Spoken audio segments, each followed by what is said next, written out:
से बुला सकता हूँ, मेरे बुलाने से तो नहीं आएगा।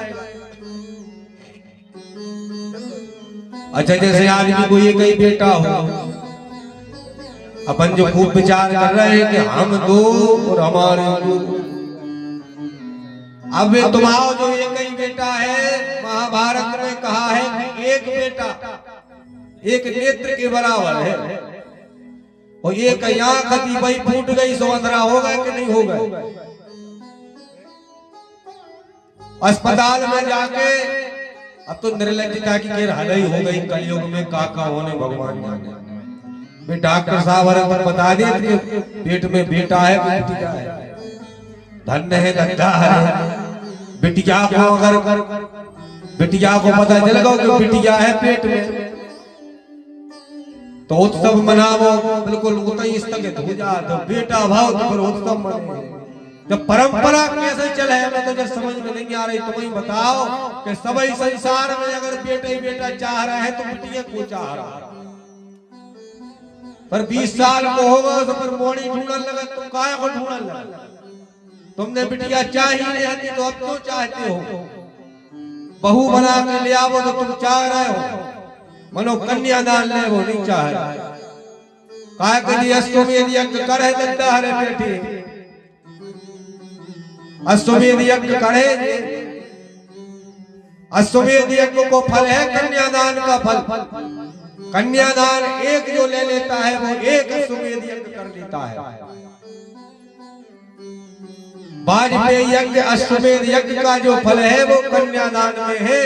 इसलिए अपने जीवन में एक कन्यादान तो ले लीजो, मोड़ा ही मोड़ा के चक्कर में पड़े रहे हो तो मोड़ा सोई फिर मुंह में लात मारा, वही को जा जोड़ रहे तुम और वही तुम्हारे मुंह में लात मार रहे। बहुत से हमने ऐसे कांड देखे कि अगर जायदाद की कमी रह गई पिताजी के ना, अरे तुमने कहीं जोरो ही कहा, तुमने करो ही कहा ने बाल खोल के बड़े कर कोनो संकट आ गो तो पिताजी ने जान के तुम्हारी खूब सुरक्षा करी। उस माता ने तुम्हें स्नेह दिया है, लेकिन बेई बेटा बेटी जब उन पर अत्याचार करते हैं तो ये धरती भी रोने को लग जाती है। वो बिटिया फोन लगा था फिर अपने पिता की लाने के, पापा कोनो टेंशन तो नहीं है तुम्हारा लाने ना हमारा, लेकिन धन्य है भी पापा हरे। अब तो नारो चल गो कि हम दो वो हमारे दो। एक बात ध्यान रखना, हम दो और हमारे 10, ये नारो अगर राखो तो हिंदू के जे सम्मेलन करियो, गांव-गांव में जाकर ये सम्मेलन जरूर कर रहे हो, इनको कोनो फायदा नहीं रहे।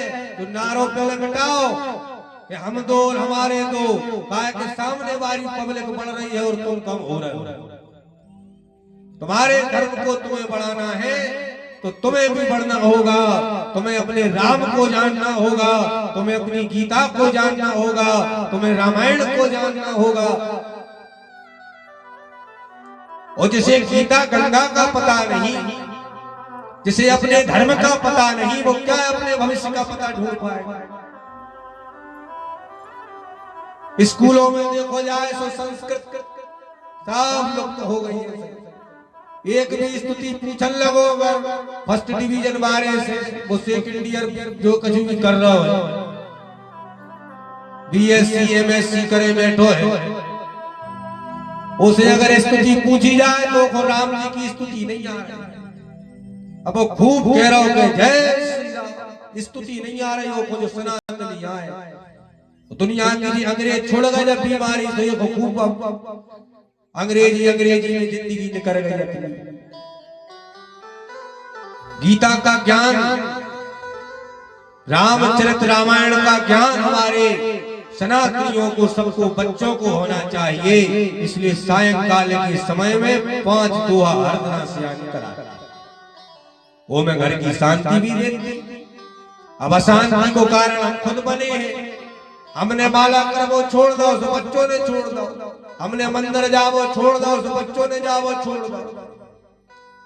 सियाने अपने कार्य करते रहे और सियाने उपदेश देते रहे तो एक न एक दिन बच्चों को भी शिक्षा लेनी पड़ेगी कि दादाजी मंदिर जाते तो हमें भी जाओ चाहिए। दादाजी रामचरितमानस पढ़ते हैं, हमें भी पढ़ना चाहिए। तो शिक्षा देने से पहले खुद के लिए ज्ञान होना जरूरी है। पहले अपने जीवन में उतारो और फिर बच्चों के जीवन में उतारो। अब तुम खुद नशा कर रहे हो और बच्चों से कह रहे कि बेटा बीड़ी नहीं पीने, बीड़ी खराब चीज है, बेटा गुटखा नहीं खाने, गुटखा खराब चीज है। पहले खुद को सुधरना पड़ेगा। असत्य बोलना तुम छोड़ दो, फिर दूसरों को उपदेश करो कि तुम असत्य ना बोलो। फिर अच्छा लगा थे कि साच बराबर तप नहीं, झूठ बराबर पाप, जाके हृदय साच है ताके हृदय आप। बोलो वृंदावन बिहारी लाल की जय।